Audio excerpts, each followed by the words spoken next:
Ndefu hii leo mtazamaji, tunaona pale tayari watu wamejumuika katika gereza hili la Kamiti wakiwemo wafungwa. Unaona daktari, picha kama hizi zinakufanya uhisi vipi, kwa sababu imekuwa ni siku ndefu? Nipo motisha na nafurahia kuona mwenzangu hapo Oluga. Naona ndugu yake Mesha Andrew na madaktari wengine wakiungana na yeye.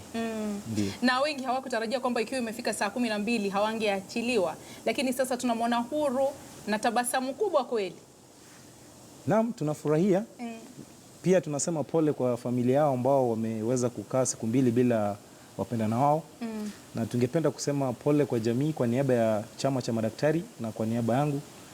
Tungependa kusema pole kwa familia ya Ouma Oluga, familia ya Samuel Oroko, familia ya Titus Ondoro, familia ya Evelyn Chege, Daisy Korir na Alan Ochanji. Lakini kwa sasa tunafurahi kuwaona kwamba wameachiliwa. Na namuona ni kama anataka kuhutubia wanahabari, tusikie anachotaka kukisema.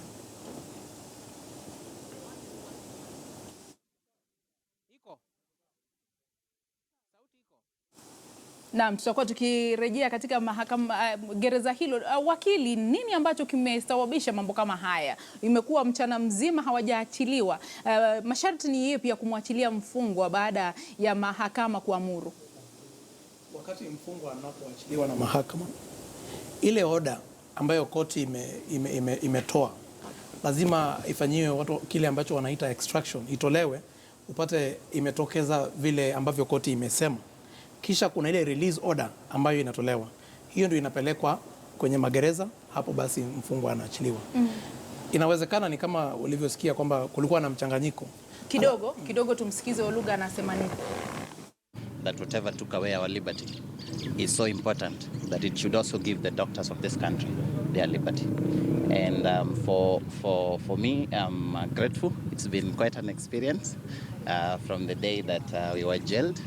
Of course, as we said before, we never feared being jailed. And as you can see, I don't know for whatever purpose they did it. I'm not so certain whether the court has gained its dignity. I hope they did gain it.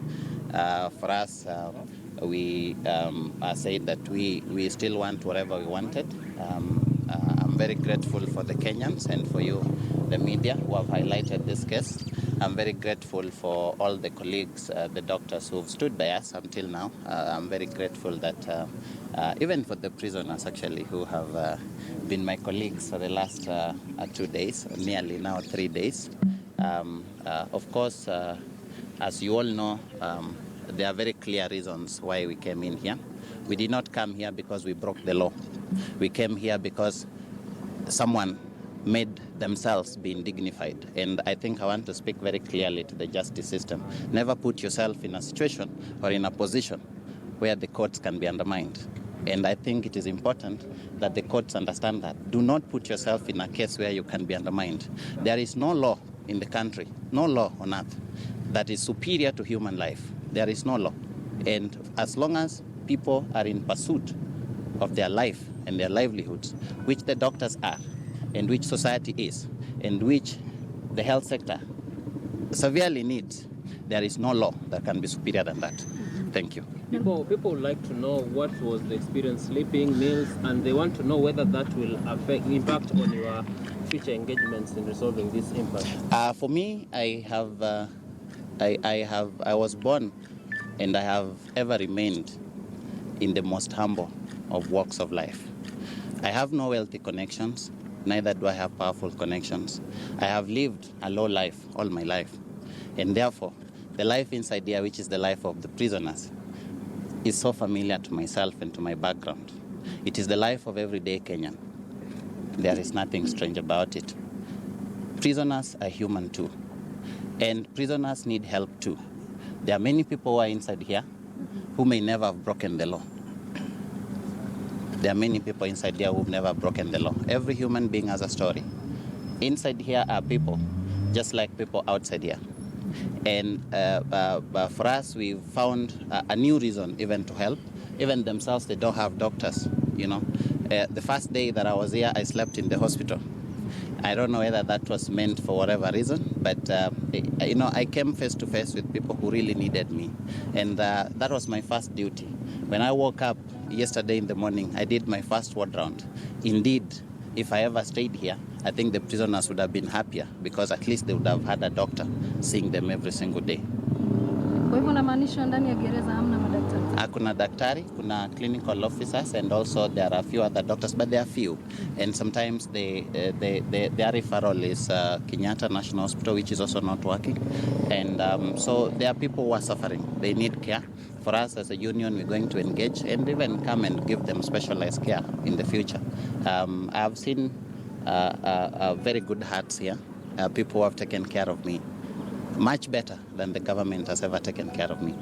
And they are prisoners themselves. And I think that is the spirit for which we want to go out there with.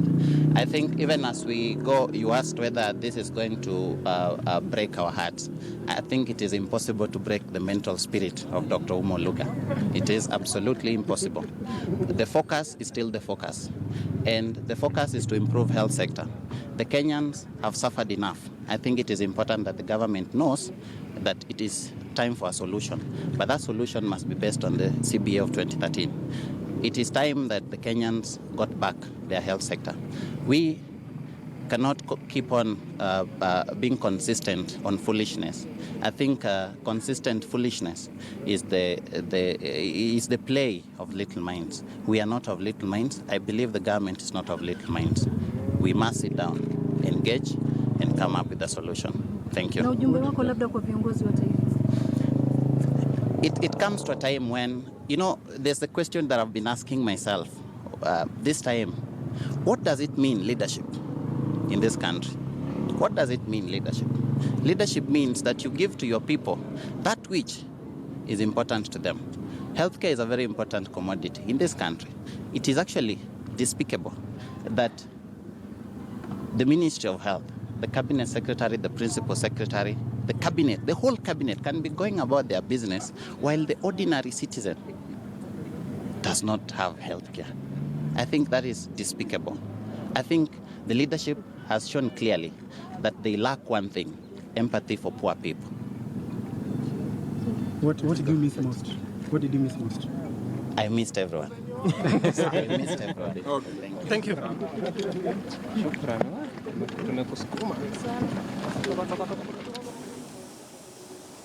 Na yule pale ni katibu mkuu wa muungano wa madaktari nchini Ouma Oluga, ambaye ameachiliwa huru kutoka gereza la Kamiti. Kauli mbiu yake pale ikiwa kiongozi, kuelewa umuhimu wa kuwa kiongozi ni upi, akisema wewe si kiongozi iwapo haujali na hauna huruma kwa wanyonge. Amesema licha ya yeye kuwa gerezani kwa muda wa siku 2, hata kata tamaa, bado ataendelea kupigania haki za wanyonge, kupigania huduma bora katika sekta ya afya humo nchini, na hata kata tamaa ataendelea na vile vita vilivyomsababisha yeye kuingia gerezani. Akisema pale gerezani amehudumiwa vema, ametangamana na wafungwa na hata kuwahudumia wale wagonjwa wafungwa walio katika gereza la Kamiti. Akisema inafaa kueleweka kwamba haimaanishi kila aliye gerezani amevunja sheria, kwa sababu yeye binafsi anasema yeye pamoja na wenzake hawajakiuka sheria yoyote ambayo imewalazimu wao kuwa gerezani, na amesema ataendelea na zile jitihada ambazo wamekuwa nazo za kupigania utekelezaji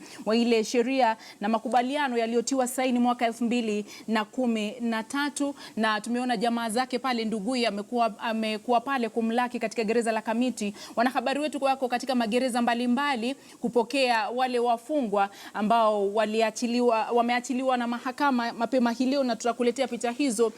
Wakili amesema kwamba yeye hajavunja sheria yoyote, na haimaanishi kuwa kwake kale mahakamani gerezani haimaanishi kwamba amevunja sheria. Kabla haujanijibu, taarifa nyingine ambazo zinatufikia ni kwamba Daisy Korir ambaye pia alikuwa amezuiliwa pia ameachiliwa huru kutoka gereza la wanawake la Lang'ata. Tutakuwa tukikuletea hizo picha muda usiokuwa mrefu. Oluga na Daisy wameachiliwa. Hilo ni jambo ambalo tumelithibitisha.